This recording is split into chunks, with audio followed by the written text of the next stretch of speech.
नमस्कार दोस्तों, स्वागत है आपका आज के एपिसोड में। आज का विषय है candle stick colour, red, green और नो कलर। मतलब कि कैंडल स्टिक चार्ट में जो कैंडल का कलर होता है उसको लाल होना चाहिए, हरा होना चाहिए या कोई भी कलर नहीं होना चाहिए। आज इस टॉपिक पर चर्चा मैं क्यों कर रहा हूँ, क्योंकि इन दिनों मैं देख रहा हूँ यूट्यूब में या फेसबुक में क्लिप्स या शॉर्ट्स आ रहे हैं जिसमें कुछ यंग लड़के जो कि अपने आप को एक्सपर्ट बोल रहे हैं, उनके पास एल्गो ट्रेडिंग के सॉफ्टवेयर्स हैं, आपको अलग तरीके से सॉफ्टवेयर से ट्रेड करके बताएंगे। ऐसे एक्सपर्ट्स बता रहे हैं कि जो कैंडल का कलर होता है बेसिकली उसको ना लाल होना चाहिए ना हरा होना चाहिए, यानी ग्रीन भी नहीं होना चाहिए, रेड भी नहीं होना चाहिए, इसको नो कलर होना चाहिए या वाइट होना चाहिए। क्यों? क्योंकि किसी भी एक सेशन में नंबर ऑफ बाय और number of sell is same. मतलब जितने लोग शेयर्स को सेल कर रहे हैं उतने ही लोग शेयर को खरीद रहे हैं। Total net quantity of selling is equal to net quantity of buying in a given session. इसीलिए तो नंबर ऑफ सेल्स और बाय जब बराबर है फिर कैंडल का कलर क्यों है? कैंडल का कलर नहीं होना चाहिए। तो मुझे नहीं पता है इन दिग्गजों ने क्या कैंडल स्टिक चार्ट का हिस्ट्री जाना है कि इसका आविर्भाव कहाँ से हुआ, कैसे कैंडल स्टिक चार्ट इतना फेमस हुआ। उनको जाके विकिपीडिया में पढ़ना चाहिए कैंडल स्टिक चार्ट के बारे में। खैर, इस डिटेल में न जाते हुए कि कैंडल स्टिक चार्ट कैसे आया, कहाँ से आया। जापान में पहली बार इसको बनाया गया था और तब से लेकर आज तक इसी को ज़्यादातर लोग चार्ट पर देखते हैं। तो कैंडल स्टिक चार्ट में जो कलर है इसके बारे में मैंने डिटेल में अपने पहले वीडियो में चर्चा किया था, जो कि इस प्लेलिस्ट का एकदम पहला वीडियो था। वही मेरा सबसे बड़ा मोटिवेशनल वीडियो था कि मैं लोगों को बताऊं कि कैंडल स्टिक का कलर कैसे बनता है। ओके, तो मैंने पहले डिटेल में बताया है कि जब मार्केट ऑर्डर डलता है ह्यूज क्वांटिटी में तब कैंडल का हाइट और कलर फॉर्म होता है। यानी कि अगर आप मार्केट ऑर्डर में बाय डालोगे तो प्राइस आस्क को फिल कराते हुए ऊपर चला जाएगा तो ग्रीन कैंडल बनेगा। अब मार्केट ऑर्डर में ही आप सेल डालोगे तो प्राइस बिट को फिल कराते हुए नीचे चला जाएगा तो रेड कैंडल बनेगा। This is the philosophy behind the green and red colour. लेकिन हम इसको ग्रीन और रेड कलर से ही क्यों आइडेंटिफाई करते हैं, उसके पीछे भी एक रीज़न है। अगर आप देखें मार्केट में जब मार्केट ऑर्डर में बाय होता है उस समय क्या है, बायर्स को जल्दीबाजी है खरीदने की, इसीलिए मार्केट ऑर्डर में बाय डाल रहे हैं। क्यों डाल रहे हैं? क्योंकि प्राइस तेज़ी से ऊपर जा रहा है और उनका जो बिड है वो मिस कर जा रहा है फिल लेने में, इसीलिए मार्केट ऑर्डर में बाय डाल के फिल करा लेते हैं। उसी तरीके जो मार्केट ऑर्डर में सेल करता है उसको भी जल्दीबाजी सेल करने की, क्योंकि जो है प्राइस नीचे तेज़ी से नीचे गिर रहा है तो वो जो आस डाल रहे फिल ही नहीं हो रहा है, उसके पहले नीचे चला जा रहा है। ओके, तो इसलिए जब भी मार्केट ऑर्डर में बाय या सेल डालता है तभी कैंडल का साइज चेंज हो जाता है और ये इस बात को दर्शाता है कि कौन ज़्यादा इंटरेस्टेड है उस समय ट्रेड में पोजीशन लेने में, बायर या सेलर। ओके, मैं और थोड़ा इजी करके आपको समझाता हूँ। आप एग्जांपल लीजिए स्वीट कॉर्नर का, मिठाई की दुकान का, जहाँ पर साल भर मिठाइयाँ बिकती हैं। आपको कभी भी स्वीट कॉर्नर में एकदम बहुत भरा हुआ शॉप नहीं दिखेगा। एक दो चार लोग ही खरीदने जाते हैं और सुबह और शाम को लोग स्नैक्स खरीदने, सुबह कचौड़ी सब्जी, शाम को समोसा खरीदने का भीड़ ज़्यादा रहता है। उसी चक्कर में लोग मिठाई भी खरीद लेते हैं। खैर, क्या आपने ध्यान दिया है कि दिवाली के दिन, रक्षाबंधन के दिन, भैया दूज के दिन, होली के दिन मिठाई की दुकान में कितनी भीड़ रहती है। एक्सेप्शनल। मिठाई की दुकान का जो मेन ग्लास स्टैक होता है वहाँ तक तो आप जा ही नहीं सकते। आपको पहले बाहर जो चबूतरा रहता है वहाँ पर चौकी लगा के चादर बिछा के वो मिठाई के पैकेट दिए रहते हैं। जो मोतीचूर के लड्डू ऑर्डिनरी दिन में घी के लड्डू 600 रुपये किलो बिकते हैं, वही मिठाई का डब्बा 1 किलो का 800 रुपये का है। आधा किलो का ले लीजिए तो 350 पड़ेगा आपको या 450 पड़ेगा। थोड़ा सा बढ़ा देंगे, 450 हो गया। 1 किलो 800, आधा किलो 450। और जो आप 250 लेना चाहेंगे तो वो 250 का पड़ेगा। ओके, अगर आपने बोला कि 250 का तो महंगा लग रहा है तो बोलेगा कि ठीक है आप एक किलो वाला डब्बा ले लीजिए, इसमें आपको सस्ता पड़ जाएगा, 200 रुपये कम हो जाएगा। तो इन अ नटसेल मैं ये बोलना चाह रहा हूँ कि जिस दिन बहुत डिमांड है मार्केट में, मिठाइयों की डिमांड है, यानी लोग खरीदना चाहते हैं। सेलर तो बेचना चाह रहा है, मिठाई वाला तो बेचेगा, लेकिन खरीदने वाला आएगा ही नहीं तो बेचेगा किसको। तो खरीदना चाह रहे हैं तो मार्केट ऑर्डर में बाय होता है, जो रेट फिक्स करता है सेलर, उस रेट पे लोग बाय कर लेते हैं। इसीलिए उस दिन बोलते हैं कि प्राइस चढ़ता है।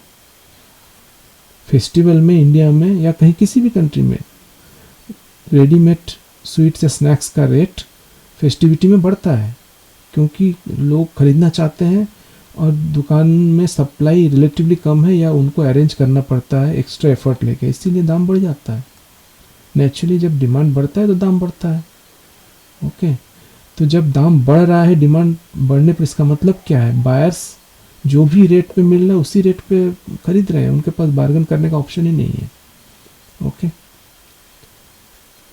उसी जगह पे जो सेलर्स होते हैं, जिस दिन मार्केट में कुछ भी नहीं है, उस दिन अगर बाहर जाके बोले 600 रुपये का लड्डू तो बहुत कॉस्टली है, बोलेगा ठीक है आप मोतीचूर का लड्डू मत लीजिए, मोतीचूर की बर्फ़ी आती है 500 रुपये की, जी सेम मटेरियल है, बस वो बर्फ़ी है ये लड्डू है, तो 500 रुपये का वो आप ले लीजिए, वो सस्ता पड़ेगा आपको।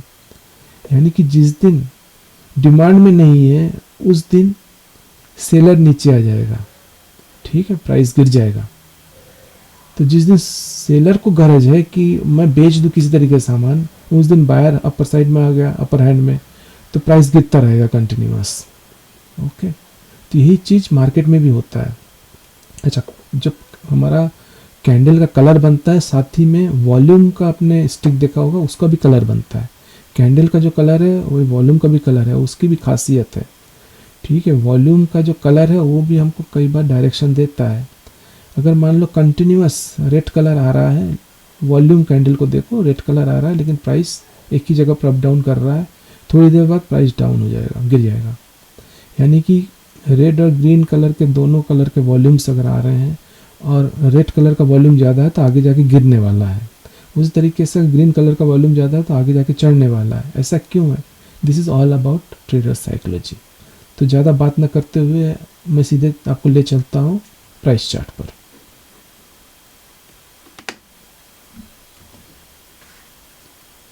ये आप देख सकते हैं प्राइस चार्ट है मैज़गन डॉक का। मैं पहले बता देता हूँ, जो भी शेयर मैं ये दिखा रहा हूँ इनका कोई प्रमोशन नहीं है, ना कोई रिकमेंडेशन है, ना पोजीशन बनाने के लिए बोल रहा हूँ, ना एग्जिट करने के लिए बोल रहा हूँ। This is just to show you the candlestick pattern. अब देखिए यहाँ पर मैंने काउंट किया एक्चुअली इसको, इस पोजीशन पर जहाँ पर मेरा माउस पॉइंट है वहाँ से लेकर इस एंड तक आप देखेंगे कि ग्रीन कैंडल्स ज़्यादा है। ओके, साथ ही में देखिए एकदम लास्ट वाला जो बन रहा है रेड कैंडल, कितना छोटा इसका साइज बन रहा है, लेकिन नीचे वॉल्यूम देखिए कितना ज़्यादा बड़ा है। ठीक है, पहले ग्रीन कैंडल काफ़ी बना है एक ही लेवल पे, थोड़ा सा नीचे प्राइस आया है, फिर एक ही लेवल पे है, अब लास्ट में रेड स्टिक वॉल्यूम का कितना ज़्यादा बन रहा है, और लेकिन कैंडल का कोई हाइट ही नहीं है, डोजी जैसा है। रीज़न बीइंग कि प्राइस, अब कुछ भी कीजिए, प्राइस इस समय नीचे नहीं जाना चाह रहा है।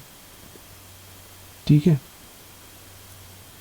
नीचे नहीं जाना चाह रहा है इसलिए मैं बोल रहा हूँ क्योंकि इसके पहले जो ग्रीन कलर के अल्टरनेटिव कैंडल्स आए हैं उनकी संख्या ज़्यादा है, तो नेचुरली बायर्स का टेंडेंसी आ रहा है, बायर्स का झुकाव आ रहा है।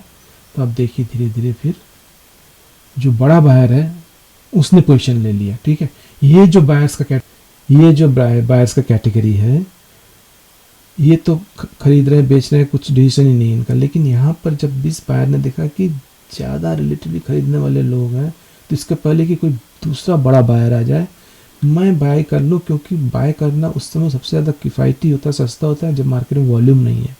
आपको अगर प्राइस मूव कराना है, आप ब्रोकर है या बड़े इंस्टीट्यूशनल ट्रेडर हैं और प्राइस मूव कराना है आपको, उसी समय प्राइस मूव कराते हैं जिस समय मार्केट में वॉल्यूम रिलेटिवली कम होता है। ओके, तो इस समय रिलेटिवली वॉल्यूम कम है तो इसने बाय करना शुरू कर दिया और यहाँ तक पहुँच गया। ओके, तो ट्रेडर साइकोलॉजी आप समझ सकते हैं। यहाँ पर हर तरीके के, यहाँ पर मुख्य तरीके से रिटेल ट्रेडर्स हैं, लेकिन यहाँ पर इंस्टीट्यूशनल ट्रेडर आ गए हैं, इन्होंने बाय कर लिया। ठीक है, यहाँ पर भी रिटेल ट्रेडर हैं, और जैसे इंस्टीट्यूशनल ट्रेडर ने बाय करना शुरू किया, रिटेल ट्रेडर ने भी अपना बाय डाल दिया तो आगे ऊपर तक गया। ओके, अब दूसरा एक एग्जांपल लेता हूँ, ये देखिए बेल राइस इंडस्ट्रीज़ का एक ही लेवल पे है, बाइंग और सेलिंग में कोई रिलेशन नहीं है, कभी कुछ आ रहा है कभी कुछ आ रहा है।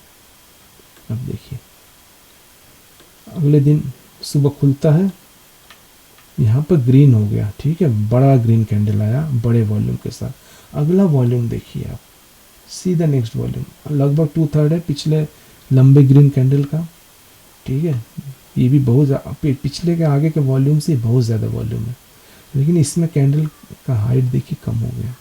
इसका मतलब फर्स्ट जो बाय हुआ उसमें तो था बाइंग वॉल्यूम, सेकेंड वाले में ख़त्म है और आगे और आ ही नहीं रहा है। इसका मतलब आगे क्या है, आगे नीचे आने वाला है। जैसे ही अगले ने देखा कि यहाँ पर तो बाइंग वॉल्यूम कम हो गया, लोगों का बाइंग इंटरेस्ट अब है नहीं, वॉल्यूम लोग मार्केट ऑर्डर में बाय नहीं डाल रहे हैं, ठीक है, तो अगले ने सेल कर दिया। जब बाय नहीं होता है तो क्या होता है, सेल होता है, ठीक है, कुछ तो करना है तो सेल कर दिया। सेल करते करते जिन्होंने यहाँ पर पोजीशन लिया था उन्होंने सेल कर दिया, यहाँ तक निकल गए, ओके। बाकी लोग, कुछ लोग होते हैं छोटे मोटे ट्रेडर, वो लोग भी अपना किस्मत आजमाते हैं, तो वो लोग देखते हैं कि शॉर्ट हो रहा है, चलो भी शॉर्ट करो करके होने लगता है। लेकिन बड़ा जो शार्क होता है वही मार्केट में मूव लाता है। मैं 500,000 शेयर का ट्रेड डालूंगा, कुछ नहीं होने वाला है, ओके। तो फिर थोड़ी देर हुआ, आगे फिर वॉल्यूम चला गया एक ही पोजीशन में। फिर यहाँ पर जब दिखा कि ठीक है लोगों का बाइंग टेंडेंसी ज़्यादा है, नीचे आके यहाँ रुक गया, देखिए यहाँ डायरेक्शन चेंज हो रहा है। मेरा पहले वीडियो में जब मैंने बोला है कि आप डिफरेंशियल सपोर्ट लाइन खींच के देख सकते हैं कि डायरेक्शन चेंज हो रहा है कि नहीं, तो उससे पता चलेगा आपको, ठीक है। यहाँ पर वही प्राइस का डायरेक्शन चेंज हो रहा है यहाँ की, यानी कि सेलिंग बस थोड़ा बहुत हुआ, फिर अब इंडिकेशन जैसा है लेकिन बायर्स इसमें ज़्यादा है। तो अगले ने कहा कि चलो भाई मार्केट ऑर्डर डालते, वॉल्यूम कम है और बायर्स ज़्यादा है, तो जैसे ये बाय का ऑर्डर डालेगा इसके साथ साथ जो रिटेल ट्रेडर्स भी बाय डालना शुरू करेंगे तो ऊपर चला जाएगा प्राइस, ओके। तो इस तरीके से प्राइस मूवमेंट होता है। तो कैंडल का जो कलर है वो काफ़ी यूज़फुल होता है। यहीं पर अगर मान लो मैं वाइट कैंडल कर देता है, अटर कन्फ्यूज़न होता। यहाँ पर इस पोजीशन में मेरा माउस पॉइंटर जहाँ है, या इस पोजीशन में डायरेक्शन चेंज हो रहा है, बहुत क्लियरली समझ में नहीं आता है वो, लेकिन ग्रीन और रेड कैंडल के चलते हम क्लियरली समझ में आ रहा है कि कब किधर जा रहा है डायरेक्शन, ओके। और एग्जांपल में चलते हैं, ये देखिए आप 7 तारीख को 7 जुलाई रिसेंट का ही है, फर्स्ट कैंडल इतना बड़ा बना, कितना बड़ा मार्केट ऑर्डर में बाय गया है, ठीक है, ये ऊपर जा रहा है पहले के बाद, अब धीरे धीरे कम होने लगा। इस पोजीशन में आप गए, यहाँ पर एक कैंडल आया रेड वाला, तो कई बार वो होता है कि प्रॉफिट बुकिंग का होता है तो हम उसमें वेरीफाई नहीं कर पाते और आगे जा रहा।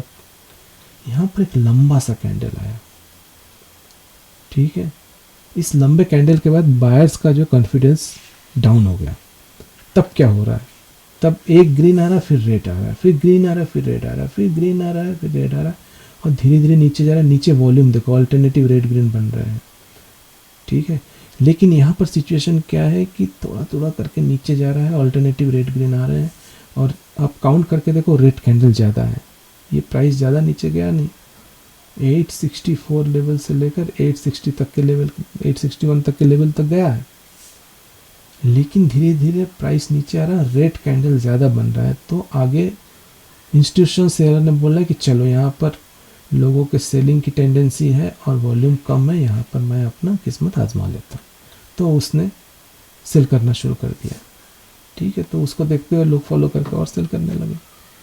This is the idea about the red and green candle का। तो कोई नहीं बोल सकता कि जो है बाय और सेल बराबर हो रहा है, उसको पता ही नहीं है कि बाय और सेल का मतलब क्या होता है रेड और ग्रीन कैंडल से। ये number of sales and number of buyers नहीं है, ये नंबर ऑफ मार्केट बायर्स हैं ग्रीन कलर के, number of market order sales हैं रेड कलर के। दिस इज़ द आइडिया, ठीक है। तो जो भी उन वीडियो को बना रहे हैं, अगर मेरा वीडियो देख रहे हैं तो प्लीज़ आपका एजेंडा है। यूट्यूब फेसबुक में लोग पैसा बनाने के लिए आते हैं, कोई फ्री में ज्ञान बांटने के लिए नहीं आता है, ठीक है। लेकिन एक एथिक्स होना चाहिए कि आप लोगों को कैसे बेवकूफ़ बना रहे हैं। वो समझ नहीं पाएंगे रेड ग्रीन कैंडल नहीं हो रहा है, वाइट कैंडल होना चाहिए, कलरलेस होना चाहिए, तो आपके शरण में आएंगे, भाई मुझे सिखा दो। आप बोलेंगे ठीक है, इतना कोर्स फी पे करो, मैं ट्रेन करता हूँ तुम्हें। वही चीज़ आप सिखाओगे, लेकिन आप ऑनलाइन अब उल्टा बोल रहे थे। ठीक है, ये तो यूट्यूब और फेसबुक के वीडियो में बहुत बड़ा प्रॉब्लम है। सामने कैप्शन कुछ है, अंदर कुछ और कंटेंट रहता है। ये बहुत कॉमन प्रॉब्लम हो गया अभी। इस कैप्शन बहुत धमाकेदार होता है, उसमें व्यूज आ जाता है। ठीक है, make the maximum money in 10 minutes बोल के एक कैप्शन बना के दे दिया, जो चीज़ प्रैक्टिकली एग्जिस्ट ही नहीं करती है वैसा आपको कैप्शन बना के दे देगा। आप देखेंगे, देख के किसी काम का है नहीं, लेकिन उसको व्यू मिल गया। तो ये तो अपना अपना एथिक्स है। एथिक्स तो आप किसी को सिखा नहीं सकते, ये अपनी अपनी सोच है, अपनी अपनी नैतिकता है। लेकिन ऐसे लोग जो नए ट्रेडर्स हैं उनको गुमराह कर देते हैं। नए ट्रेडर सोचते हैं कि जरूर से कोई सीक्रेट है। सीक्रेट कुछ भी नहीं है। शेयर मार्केट में एक ही सीक्रेट है, you have to stay and learn, that's it. There is nothing more than that here. किसी भी प्रोफेशन में जो सीखता है वही परफॉर्म करता है, जो नहीं सीखता परफॉर्म नहीं कर पाता है। शेयर मार्केट में भी सेम है, जो सीखेगा वो धीरे धीरे परफॉर्म करेगा। ठीक है, चूँकि इसमें डायरेक्ट कैश है तो धोखाधड़ी ज़्यादा है, चालाकी ज़्यादा है, बेईमानियाँ ज़्यादा है। ठीक है, और नए लोगों के साथ ज़्यादा होता है, क्योंकि नए लोगों को बेवकूफ़ बनाना ईजी है। हम सबके साथ जिन्होंने शेयर मार्केट में बाद में स्टेबिलिटी हासिल की है, शुरू में सबके साथ कुछ ना कुछ गड़बड़ हुआ है। ओके, न्यूज़ चैनल लगे रहते हैं, पड़े रहते हैं। आज ही एक स्टॉक का डेब्यू हुआ है, जो स्टॉक बड़ी तेज़ी से ऊपर चला गया खुलते ही, और वो है इंटरनेशनल एजुकेशन सर्विस पे। मतलब कि बाहर पढ़ने जाना है तो वो आपको गाइड करते हैं। ठीक है, एजुकेशनल एडमिशन इंस्टीट्यूट है। तो आप समझ ही सकते हैं ऐसे कंपनियों का क्या भविष्य है। लेकिन वो तेज़ी से ऊपर जा रहा है, बहुत ज़्यादा न्यूज़ चैनल में उसको लेकर हल्ला हो रहा है। So you have to be careful. ठीक है, ऐसी कंपनियां जब तक न किसी सत्संगति में जाए और कुछ अच्छा क्रिएटिव करे लॉन्ग टर्म के लिए, तब तक सस्टेनेबल नहीं है। और खुलने के कुछ दिन बाद ही आपका पैसा फंस जाएगा और फिर आप परेशान रहेंगे। ओके, तो सोशल मीडिया में जो कुछ भी आता है, यूट्यूब में, फेसबुक में, उसको भी परख के ही यूज़ करना इन्फॉर्मेशन को, ऐसे ही ब्लाइंडली फॉलो नहीं कर सकते। तो मेरे कहने का यह मतलब है इन अ नटसेल कि कैंडल का जो रेड एंड ग्रीन कलर है बहुत मीनिंगफुल है। जिसने सिर्फ रेड एंड ग्रीन कलर को समझ लिया, वॉल्यूम के साथ एक साथ तालमेल में कैसे चलता है, उसको काफ़ी हद तक आइडिया होता है कि शेयर मार्केट किधर जा सकता है। मैं फिर बोल रहा हूँ, प्रोबेबिलिटी कोई भी प्रेडिक्ट कर नहीं सकता इस दुनिया में कि अगला कैंडल किस कलर का बनेगा। लेकिन अगर आपको गहन अध्ययन है सिर्फ प्राइस मूवमेंट और वॉल्यूम का, तो आप समझ सकते हैं कि अगला कैंडल किधर जा सकता है। ओके, तो आज तो इतना ही था आपके साथ शेयर करने के लिए। लेकिन मेरी आपसे ये गुजारिश है कि आप जब भी कैंडल को देख के ट्रेड करते हैं तो कैंडल का कलर का काफ़ी इंपॉर्टेंस है, उस पर ध्यान दीजिए कि कलर क्या बोल रहा है कैंडल का। और डेफिनेटली अगर आपको एक्सपीरियंस आज नहीं है तो कल हो जाएगा। जब एक्सपीरियंस हो जाएगा आप समझ जाएंगे कि कैंडल जो स्टिक होता है उसका कलर, उसका ड्यूरेशन, उसका हाइट और वॉल्यूम जो आ रहा है उसका कलर और उसका हाइट, इन दोनों को एक साथ अगर हम कंबाइन कर सकते हैं तो काफ़ी आइडिया हमें मिलता है आने वाले कुछ समय में शेयर प्राइस कैसे मूव करेगा, इसका आइडिया लगाने में। तो दोस्तों आज के लिए तो इतना ही। उम्मीद है आपको वीडियो अच्छा लगा होगा, इन्फॉर्मेटिव लगा होगा। अगर आपने सब्सक्राइब नहीं किया है तो सब्सक्राइब कीजिए, लाइक कीजिए, अपने दोस्तों को शेयर कीजिए। और वीडियो में बने रहने के लिए बहुत बहुत धन्यवाद। नमस्कार।